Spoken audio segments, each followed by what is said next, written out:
Hello, everybody! Boa tarde Hello. aos nossos, Hello, everyone. a nossa audiência brasileira. Boa tarde, Rafael. Hello, Chris. Hi there. Hello, Chris. It's a pleasure to have you here to talk with us. It's a pleasure to be here. Thank you for organizing this. Nice. Oh, it's a pleasure. It's so nice that we finally got a video thing going on. And No problem here. Yeah, we were all able to talk to you guys, meet you in person. Very nice. Yeah. You look and sound much friendlier in video, Chris. Oh, yeah. I give my best. No, I guess. Well, don't take it bad. We are also of German descent. We always think that German people are like hard people. Like when you type, you look like, ooh, I guess he's probably pissed at something. Yeah, but well, hello everyone. Thank you for tuning in. Looking very much forward to spending this next hour all together. So yeah, I leave the next step to you, the hosts, before I gladly take over. Yeah, sure.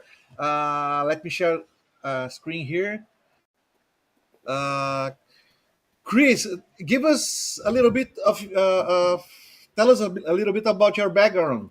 Where do you come from? How do you got into AI? Of course. I'm a son of an American father and a German mother. I grew up in the States before I came to Germany to go to school and study here. Studied at the University of Applied Sciences, Interior Architecture, which here you finish as a diploma engineer. And for the first 3.5 years of my professional career, I worked for a Hamburg-based architect in the cities of Mannheim, Hamburg, and Frankfurt. It was high-rise, new building, or remodeling of old buildings. So I pretty much worked more as an architect than as an interior architect or interior designer. And I went solo for 1.5 years, serving private building owners with their building and interior tasks. Went into office planning briefly. That bored me to tears, really. And then applied at Messe Frankfurt, one of the major players in international trade for business. Yes. They were looking for architects and interior designers for stand or booth construction. Yes. And I thought, yeah, that's my studying covered that. That's something that I could do. And I went there and I loved it so much that I'm still there. Love the international flavor of it, dealing with people from all over the world that come to Frankfurt in numerous industries, from consumer goods to technical fairs. And of course, I was soon responsible as a team leader for the custom requests, big brands, big budgets, big spaces, big stands to be built. And then I became the head of sales, which I am today, working with a great team. And of course, AI has not gone by unnoticed. It was December 2022 that I discovered it, and I never stopped. I use it every day.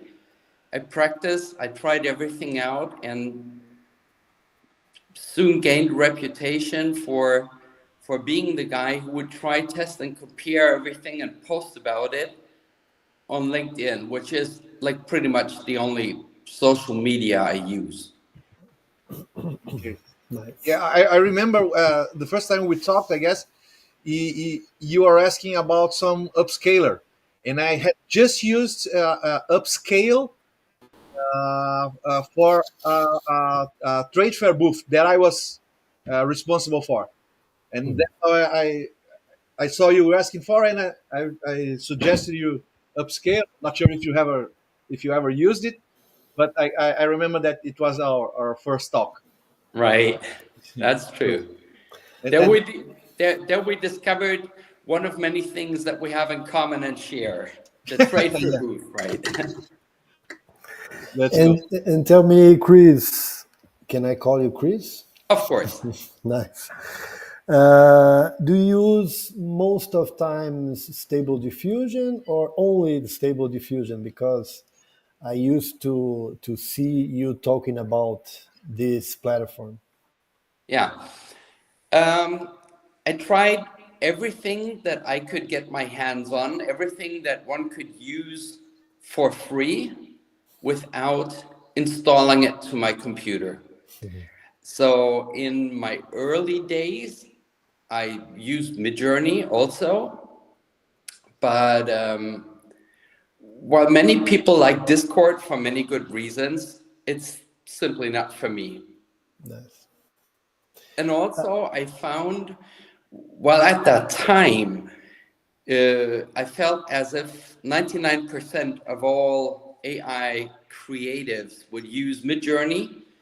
I found all other far more interesting to experiment with and became a huge fan of Stable Diffusion in the various versions that it went through.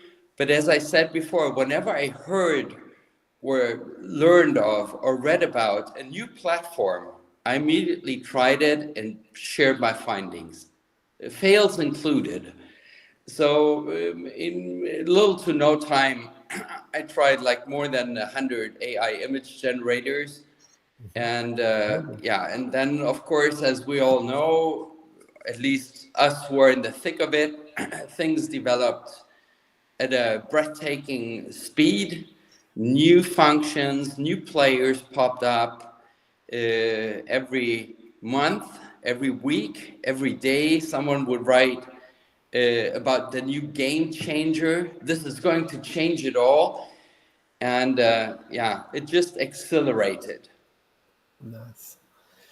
Well, Yes. for me, in a first moment, Discord, it was not a good environment for me. It was difficult to use, but I think 2 weeks ago, Paulo, that Midjourney launched the web version that works so nice. You should try it. Maybe I don't know if you tried, but I guess you didn't.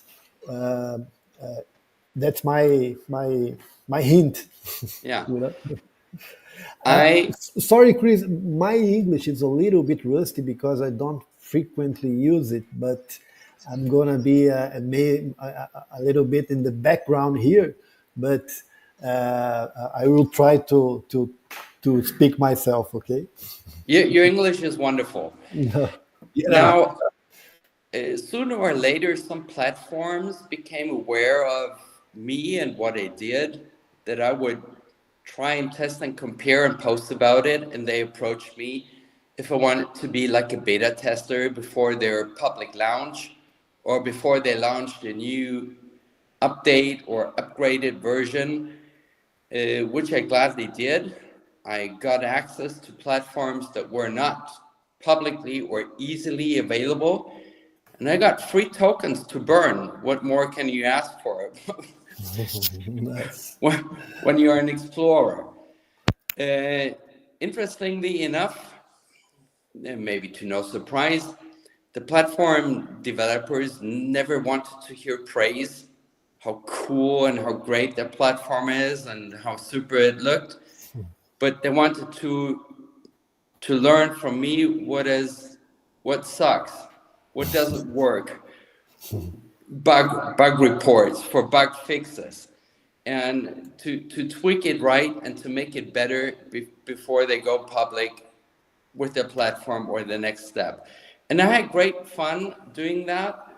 And over the time, it became so many people approached me that in fact I couldn't do it all, because I want to take my time to really dig into it.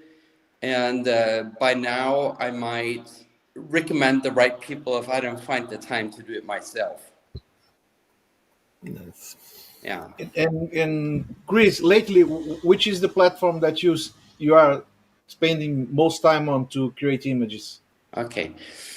So over the time, and If after testing so many, I of course have identified my favorite.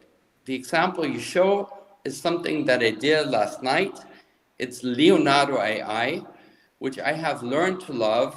I'm a paying subscriber of Leonardo by now, because it is constantly evolving. From very early on, it had ControlNet. Whoever is not familiar with ControlNet, it can be quite hard to prompt a person or a character to perform a distinct pose. Now, if you have a hand-drawn sketch, a photo, a picture you found on the internet, or a picture you shoot with your handy, depicting a person in that pose, you can use ControlNet to prompt whatever, a fox character in a captain's costume, or a worker, or a queen, to pose exactly as the model you uploaded. Then for the more advanced or experts among the people listening in, of course, they know that there are various forms of ControlNet. Some trace like a stick figure, the pose. Some use the silhouette. And yeah, but at the end of the day, it helps you to keep a consistent pose and to prompt whatever character you have. Now, Leonardo added many functions, but now they have live generating, meaning it generates the image and it changes while you type, as you type. So you add a new word and the image will change. It has live painting, so you sketch. And as you sketch, an image will be not rendered, will generated by AI based on your sketch as an input. yes, It which is has very a useful. built-in upscaler, and this is something that I love, that I don't have to hop back and forth between platforms, but can do it all on one platform. And of course, animation. So if on my profile you switch from the images to the videos, there are quite many that I have animated with Leonardo, and as is usually the case, the duration is 4 seconds. Right. So many of the videos are short movies, AI movies that we see are pieced together from 4-second animations. Yes. All of your recent work that Paulo is showing were made in Leonardo? Many or most. If I don't use Leonardo, I'm a huge fan of Dall-E 3, which I access via what we used to know as Bing Create and is now Microsoft Copilot. It's the same Dall-E 3 that can be accessed via OpenAI, who are known for ChatGPT, of course. This is a feature post that I made. These are not my images. Those are 3 members of the group that I'm a curator of, Best of AI. And we see here Bas Vyas, Michael Uman, and Chet Laufer. With their permission, I used images from them to feature them, to introduce them. And of course, I can speak about that peculiar group that little group of ours too. Yeah, sure. It's in the questions here. Since you mentioned it, let's go ahead. You have this group in LinkedIn called Best of AI, and Rafael also wanted to know something about something else. Is he saw Rafael? Yeah, yeah, the Mono XID. Tell us What about is it. which is the Okay, difference? Which is what? so in English you would add the letter E to monoxide, which is a part of the air that we breathe. So the German word is monoxide, and there is a more or less hidden double meaning. The way I write it indicates mono means one, single, singular. The X is And ID. times, and ID, of course, for identity. Nice, Like there's only one me. nice. There's only one me, and it's monoxide also, and it used to be my so-called writer's name, my graffiti tag. When okay, I can say, I think I don't have to go to jail anymore if I admit it now. Nah, So come. I was a graffiti writer, of course, and I signed my works with monoxide. Oh, nice. But I believe they're all gone by now, so I'm not running the risk of getting myself into in, trouble anymore. in the streets of Frankfurt. In the greater Rhine-Main area, Frankfurt included, yeah. Yeah. And Best of AI. How did you start it? Why and how is it going? Okay, so there are a great many groups for AI creatives and enthusiasts on LinkedIn.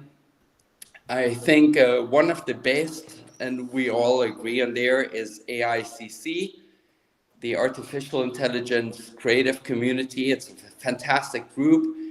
Many of my best friends and contacts and connections on LinkedIn, I met there. And one day I thought, I was looking for something that I couldn't find, and then I thought I'd have to start it myself. And it was a day before New Year's Eve, so it's only like 4 months old, basically, or 5, to create a group that was curated. Not everybody could simply join it by hitting a button, and there are rules. Rules are simple and few, but strict. And the main philosophy behind the whole group was we post one image only. Many of our members roll 100 or several hundred images on any given day. And they might post a PDF or carousel with 40 images, 70 or more. And these already were a selection of many, many more which they had generated. Yeah. But I wanted a best of. So calling the group Best of AI does not mean our group is better than any other group. It means every member selects her or his best Best of of the best. any given set. So you as a member, you post your best of on what you did that day. The rule not to post more than once per day ensures equal exposure for every member. I wouldn't want anyone to drown the group's feed with a dozen posts while others don't get an equal level of attention. And then I exclude political and religious content, because not only the history books, but also the daily news tell us people fight over politics and religion. And I prefer to unite people, not to divide people. And this is why these two are excluded. It's a great opportunity to not talk about politics and religion. Yeah. Nice.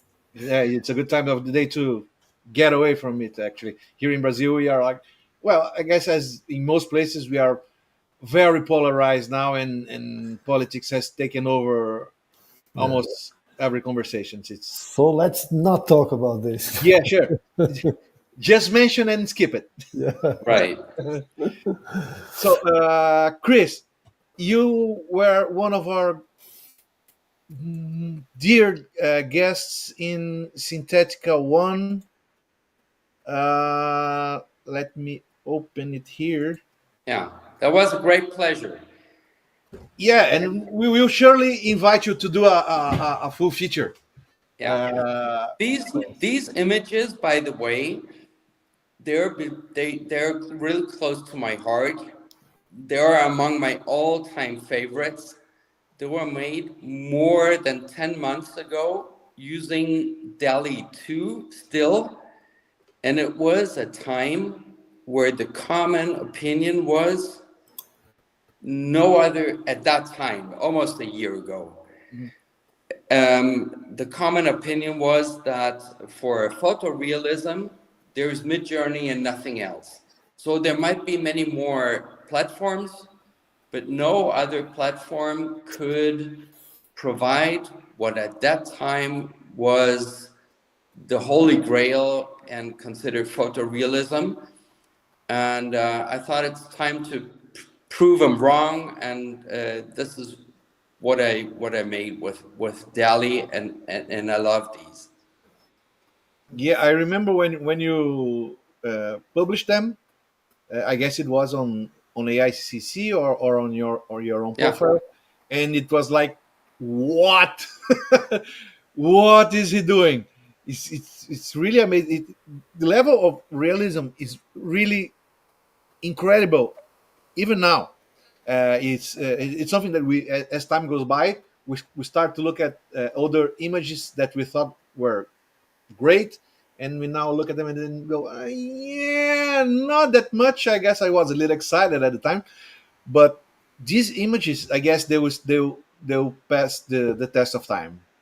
Yeah. at that time, they were really spectacular, because even today you see absolute beginners prompt Dall-E in its latest version, and they prompt something like the future of AI or the future of work, and they get a pretty boring bluish picture, probably of a robot sitting on a desk typing on a laptop, which makes zero sense at all. Or would a robot with a computer brain or linked to the cloud or having artificial intelligence built in type on a laptop? But that's pretty much what the average beginner gets out of Dall-E.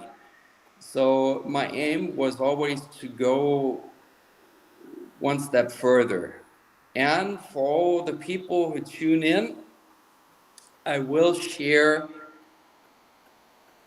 a couple of my personal prompt secrets today too. Oh, great! Oh, Uh, I can guess. Sharp focus, ultra detailed skin. No, Okay, just that. no, actually, the truth is far from that. It's the opposite of the Yeah. obvious. So I will share my first prompt secret now. Nice. Great. I Great, great. use I use terms that contradict each other. I will give you an example. Mm. A clear and precise, high resolution, messy hand-drawn sketch of followed by the description. Yeah? So I want a minimalist, eccentric overboarding, so terms that really have nothing to do with each other, that contradict each other. And what's also fun is to insert or to embed one prompt bit that is like the element of surprise. I describe in great detail what it is that I want, and then I may add a bit that's called freak color scheme or freak color palette. Honestly, I have no idea what freak colors turn out to be, but this is the bit that I that I add to to add that element of surprise in the outcome.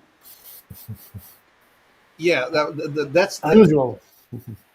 uh, it's testing the prompts. It's really incredible because it's an experience, and we have absolutely, well, sometimes absolutely no idea of what will come out, and minimal words have huge impacts. It's it's uh, it's something that can take a lot of time to experiment and Yeah. really master. And I guess that as they change the algorithm, we will probably never really master it per se.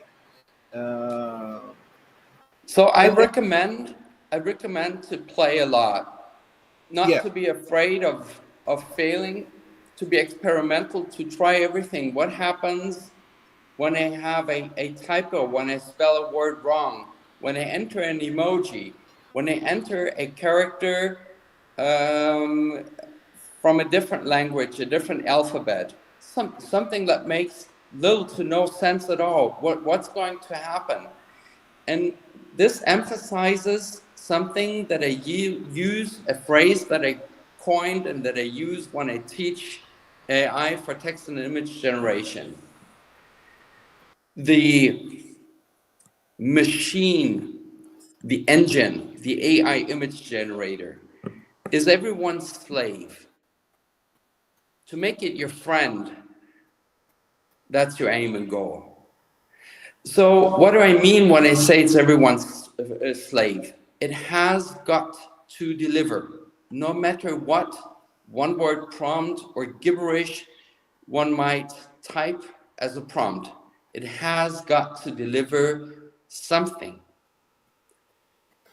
And But it's in very order to fun. get It's what you very want, fun. you have to become friends. And how do we become friends? Among people, we need to get to know each other better. And this is what I do with an AI image generator. We're trying to get to know each other better. And this is no one-way street. Some engines allow you to upload images to train your own model. So this way it gets to know your taste, your preferences better. And by using it, I learn what does it like and what does it not like. And what I didn't like about Midjourney is that Midjourney didn't like my prompts because Midjourney believed many of my prompts were naughty and forbidden.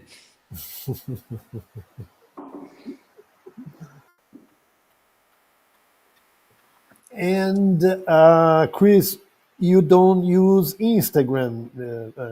Usually, we see a lot of AI enthusiasts show their work in Instagram. Why don't you use Instagram? You prefer to use LinkedIn by something else? Yeah. Well, matter of fact, I do have access Instagram. I have an account which I needed to use to host the website of a club, but that's the only thing that I use it for. Basically, not so much for myself. And yeah, some posts on great many platforms. It's what I call spreading one's butter thin. I'd rather concentrate on one or two places where I am, where people know where to find me, where I post my work. And it's the same even on LinkedIn. Some posts their identical AI work or post across a dozen or more groups.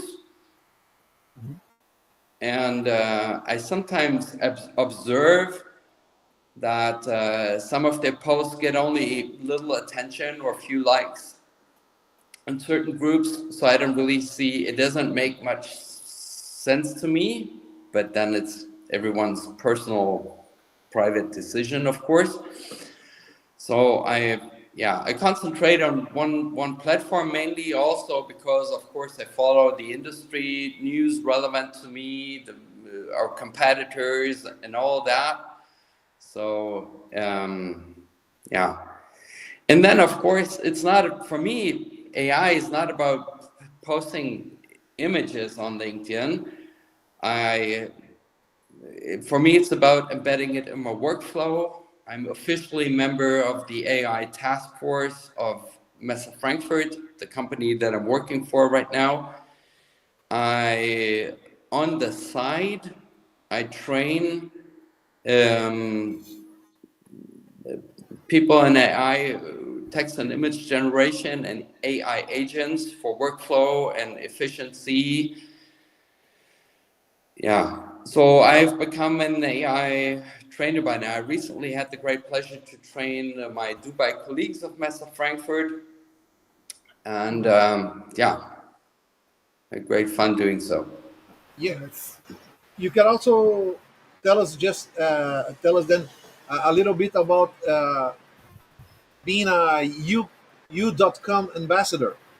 You are one of their Yeah, ambassadors. How that came to be, and tell us a little bit about U.com, and we are open to listen to this as well. sure.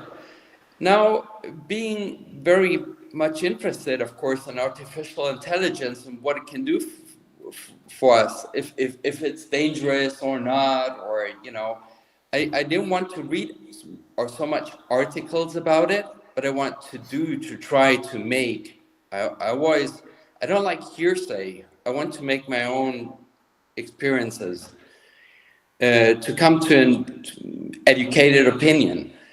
And I stumbled across U.com pretty early on, and I was totally fascinated. I got to know it as an AI search engine. And so we all know how Google works. You pose a question and you find 1,000 entries, and among the top 5, there's probably one where the answer is to be found. Now, U.com as a search engine works differently. It doesn't list 1,000 web pages containing the words that you search for through their search engine optimization. No, it simply answers your question. You pose a question and you get an answer, just like asking a friend who knows it all. And so they have undergone great many changes, optimizing and their site and functionality. So by now, what I love, they have a built-in image generator. It's the create mode, uses Dall-E 3, by the way. What I love is the research mode, because you may upload and file and have it extract stuff for you. You can use it for fact checking, because the research mode gives great many sources as footnotes. And the practical thing is that when you do the mouse over a footnote, you see the source and you can read into it and easily access it. And fact checking will become more important, because we have entered the post-truth era. Now that everyone can generate everything, basically, also images and videos that might be fit to incite political or religious hate or hate crimes, revenge porn, you name it. Research mode of U.com is like the antidote. I use it for fact checking also. So if someone tells you that he has heard that this and that should be in a certain way, you can quickly double check, and it will list you the sources on which it bases its answer. So when U.com announced that were looking for the first time for brand ambassadors, I was electrified, and I applied. And in the section where you should, you had to fill out a form and which you should tell something about yourself, I copied a link to a LinkedIn post where over 100 AI creatives wrote something about me. It was a special occasion post, and great many AI creatives and creators left some kind words. So I copied that link and told you.com, I don't want to speak for myself. Check out what other people say about me, because I may say I'm the greatest in the whole wide world, but that is not necessarily true. But check what others say about me. I can't bribe that many people to say nice things about me, so it's likely true. And they did, and I was chosen as one of less than a dozen brand ambassadors. Was the first time you.com did that. I'm not spilling any secret. I don't get paid. I don't get paid for testing it or recommending it. I'm a brand ambassador because I'm simply convinced of their platform. It's my favorite for a great many things. I use it every day. And what is common here in Germany is WhatsApp as a short message service. And one can access you.com via WhatsApp too. And I use it for a million little things daily, and encourage my kids, I'm a father of 2 teenage boys, to use it for school. And I want to give you an example, not for cheating. You could instruct it to write a 10-page article about the French Revolution and the Age of Enlightenment, but you can also use it as a private teacher, tutor, mentor. Help me learn. How do I write an essay? What are the 5 dumbest mistakes I can make writing an essay? Explain this and that to me.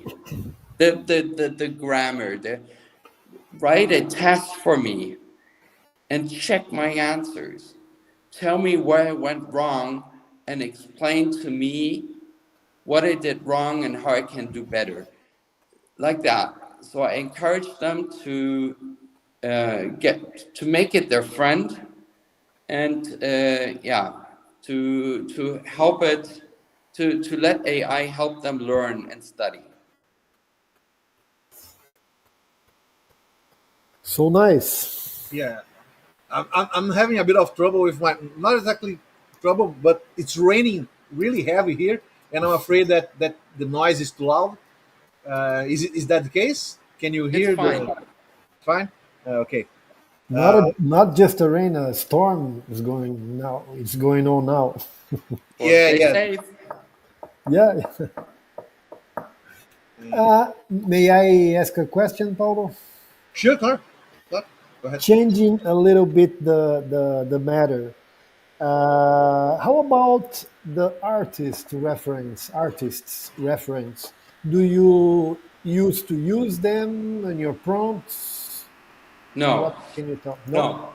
In the early days when I started out, I tried that as an oil painting of, and I described what I wanted to see in the style of Caravaggio or so. I wanted to see what effect it has.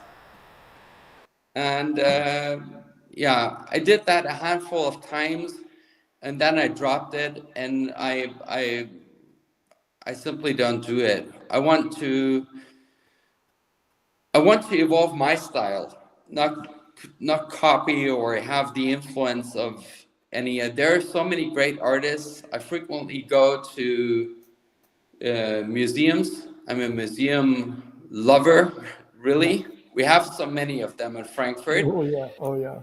And so I love the arts. But yeah, I don't use artist names, living or dead, in my work. But it's an ethical decision, or No, it's simply of no interest to me. It doesn't tempt me. We all know more or less that oversimplified.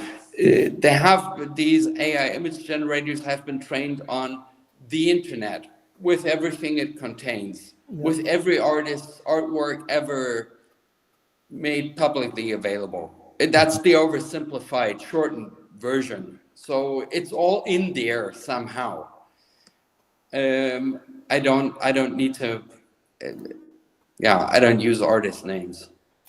I say this because when you said that you use opposite Yeah, ideas on your prompts, I used to do opposite artists, you I know, see. and it's very fun to me to see the results when you change so many or two maybe different artists, very different artists, like Robert Crumb with Alphonse Mucha, maybe an example. Right, And it's fun to see how they show very different styles like this. Nice. right. So what we just saw on the screen was a black bomber jacket. I might say something about the ongoing open call. Can you switch back? Yeah, wonderful. That's it. So there are some following me. There are some reoccurring themes or motifs that I have. A red cord motif, the bomber jacket. It's a cropped black bomber jacket with a cherry blossom embroidery. And I show that as 3D, literally text to 3D or image to 3D as GLB files. A figure wearing that bomber jacket as a manga drawing or in various styles and many variations. It's, as I said, a recurring theme. So recently there was a metaverse fashion event where I got to meet Alexander of Choice LGBTQ plus. And so together we developed this idea. I thought I want to hand this idea of mine, this theme, I want to hand it over to everyone, really, to artists and creatives, to pick up on it and to make something from it. So we now have an open call going on. The deadline is the 10th of May, where you may either produce a physical object, for example, buy a used bomber jacket and crop it if you are skilled in that craft and embroider it, or make a drawing like traditional artistry, craft, or a graffiti stencil, spray it somewhere, take a picture, or generate AI images or animations or videos, or create a wearable for an avatar for the metaverse. And through the good connections of Alexander, we got Kai Philippe, the CEO of Union Avatars, on board. And during an event, it's Global Digital Pride Japan, there were other professionals who hosted a workshop on how to create 3D wearables for avatars that you may use on platforms as spatial or 3D gaming. So there's a lot of interesting people coming together, and first entries already reached us on my website and on the Best of AI. The open call is published. So entries should not be sent as attachment to the two email address given, but a link showing you where you posted it. We have received very interesting entries so far, also from Emanuel Morelli, who you're probably familiar with if you're on LinkedIn, and some other amazing, surprising, charming entries, really. So maybe you can do me a favor, and on my LinkedIn profile, go to the video section. We saw this. If you scroll up a little bit, right.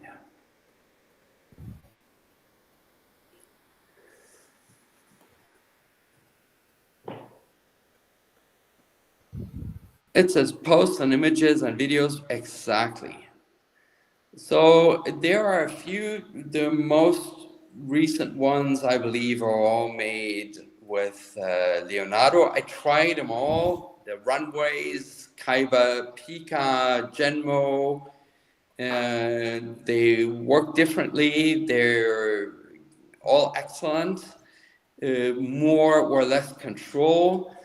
Of course, runway now lets you define certain areas and also the direction in which they should move and the strength. Whereas Genmo was early to have the in-painting to mask areas that should move or not move. That was a funny fail, too cute to delete. The hand and the feet are somehow funky. Morphing.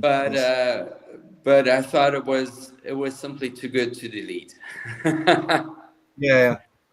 The cutest fail you see today, I called it. And you mentioned your website. Do you have a personal website, like really a website, or were you talking about your page on LinkedIn? No, this page. Okay. So Okay.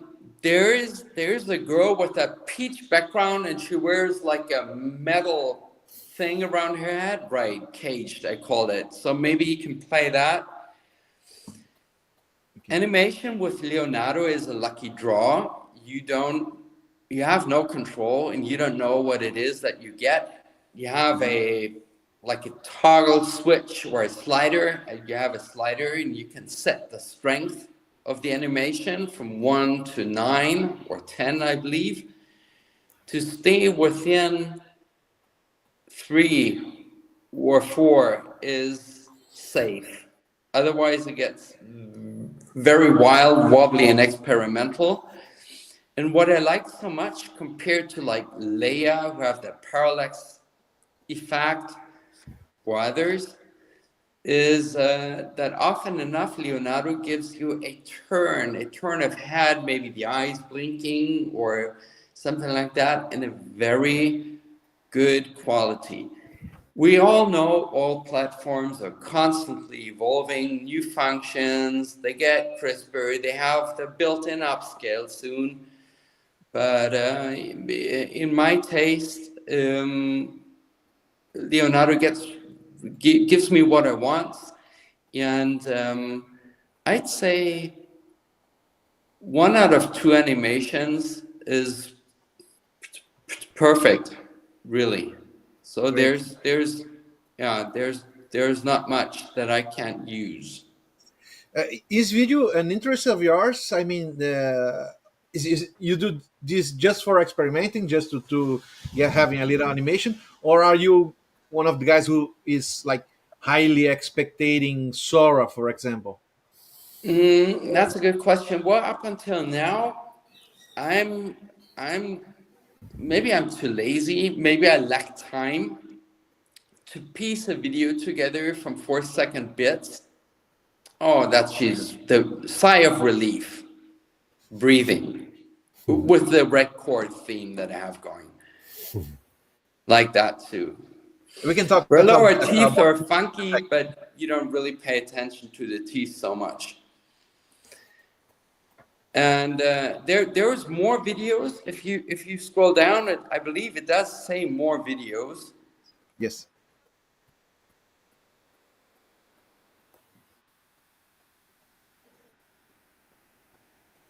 All right. There's a lady, she's like white and pinkish. Right. This one I love. It's also Leonardo. And there you can see what I meant. You have little to no control. It has that turn of head. And the quality is it's just amazing, I think, in detail, really. I can't get enough of it. But I think more of it as a picture that's come alive. Now, concerning Sora, yes, I want to try it when it comes out. I don't need early access. I'm relaxed. And I wonder where it will take us. Because all that we do, all that we see, is only just the beginning. And to be honest, I don't think any one of us has a clear picture of where this is going to be in 3 years or 5 years or 10 years from now. Because it's new, it's different. We didn't have anything like that before. And yeah, I wouldn't dare to foresee or foretell what we're going to do in 5 years from now with that technology. The leaps are so big. Simply, it's I couldn't foretell it. Yeah, it's very hard to predict anything at this time, because in my opinion, what we are seeing is something completely different, and on so many aspects. Many of the stuff, okay, we have like a lot of creative people that can actually envision and plan an animation, or even a live capture of video, and do amazing videos. But there is something of the, let me say this, the imagination of the machine, something coming from the random assembly of information, that is really unforeseen. I guess we haven't imagined many of the stuff that we are seeing. So trying to predict the future, I guess, is really very hard. But I'm really stunned by what some people are doing already. What they the way they are, in a way, controlling what the machine is doing, and there are some really creative stuff coming on. Yeah, I there guess. are amazing storytellers on the scene. Really, visual storytellers. It's great fun to follow that, and I'm stealing with my eyes, learning from watching what they do, and also tutorials I find interesting. So now for me, the platforms are best that let you do great many things and functions and features without having to hop back and forth between platforms. So if you have the storyboard included, and the image generation, and the imagery and the animation, plus sound, plus music, plus lip sync, you win. That is until tomorrow, because there is a new startup or a merger and acquisition, a fusion of two other companies, and they do better. Then they're ahead for a week or so, because then there's the next game changer, right? And it Yeah. just goes on like that, on, and it's just mind-blowing. Yeah, and it's a And hard challenging. to predict. Yeah, and it is a challenging scenario for the companies as well, because we hardly are like como é que se diria, fiéis, like faithful customers, which there is something new, we go, oh, yeah, let's see there. And it's hard for them to have a constant and faithful set of paying customers. It's a Yeah, hard scenario. that's right. That's right. It took me a year hopping back and forth and really trying everything before I became a loyal Loyal. and paying customer to Leonardo. And and again, U.com is something that I'm not going to change or to give up. It's too good to leave, and it's constantly evolving. And there's one more that I highly recommend for getting work done. Keyword is AI agents. It's Empler AI, EMPLER AI. So yeah, they have a built-in image generator that is. It's not important. I just want to mention it, but it's not one that I would recommend. But for everything else, text generation and AI agents, it's fantastic. It has a lot of what you may freely prompt using GPT, pre-configured and optimized in a way that makes it easy. So this is This it. one? Yeah. And to get stuff done for Great. optimization, also, I highly recommend it. It's super good. After having tried and tested many of the same, this for me is the winner. It sticks out in a positive way.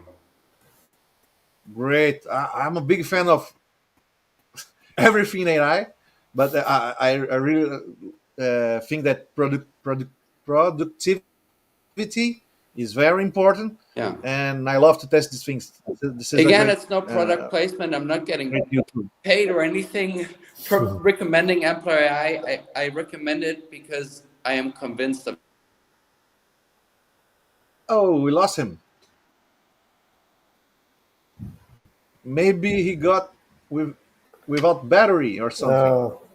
That's what I Because guess. yeah, the screen is black. He was in his mobile, in his iPhone. Yeah, an Well, iPhone. let me take the opportunity to give a big shout out to the people that is watching us on LinkedIn: Martin Nobel, Elisabetta Alcino, Catherine Alban. Hope this is right. Catherine Alban or Albin, Margarida Barreto, nossa amiga que também já Ah, colaborou com Synthetica a One. Sintetica, Duncan Young, Ira X Lab, Fiona Russell. Thank you for the audience, people. Thank you And very, very much. yeah, I think we just lost Chris. We will wait for him a little bit. Yeah. We are near the closing time anyway. But I guess he ran out of battery because he was on his iPhone. Uh, anyway, Rafael, Very, very likely. Yeah, I think that we have almost 1 hour of conversation, he's back again. at least. Oh, nice. Hi there. Out of I'm And battery? back. you're back. Okay, I could see and hear you. I don't know for what reason it got interrupted, but yeah. It happens. Time's over. Thank you for tuning in, for watching. Thank you for hosting this. Nice. It's been a great pleasure to be able to speak a little bit about my work and the platforms. Nice. It was a pleasure to know you, Chris, in person, in video. And thank you. We had a pleasure to talk with you, and hope you collaborate to us in a very soon Synthetica again. Thank Wonderful. you. Sintetica rocks. Yeah, Nice. thank you. And I would like to I'd like also to thank you for the trust you had on us, because in Synthetica One we are nobody still. We are far from having a big audience, but like we are really passionate about it. Both Rafael and I know we are traditional artists. Let's say we used to do comics together. What you see behind Rafael is his hand drawing at his house. So when AI came in, we all Mhm. fell in love with it, and we used to do a fanzine when we were in our teens. So you were doing graffiti, we were doing fanzines, Right. and so Sintetica is like an extension of that, a new take on this new thing, and you were very graceful to be along with us and have your work featured on our magazine. And like Rafael said, it will be a pleasure to have a full feature with you, so you can Yeah. start thinking about something. I Uh, believe in you guys and I believe in Sintetica. Thank Nice. you very Thank you. much. Thank Well, you I guess so that's much. it. Chris, super thanks. If you have any links you would like to share, let us know. We will put them in the video description in the Sintetica LinkedIn webpage. And it was a pleasure. Thank you very much. Thank you again. Bye bye. Bye Bye bye. bye. See you guys.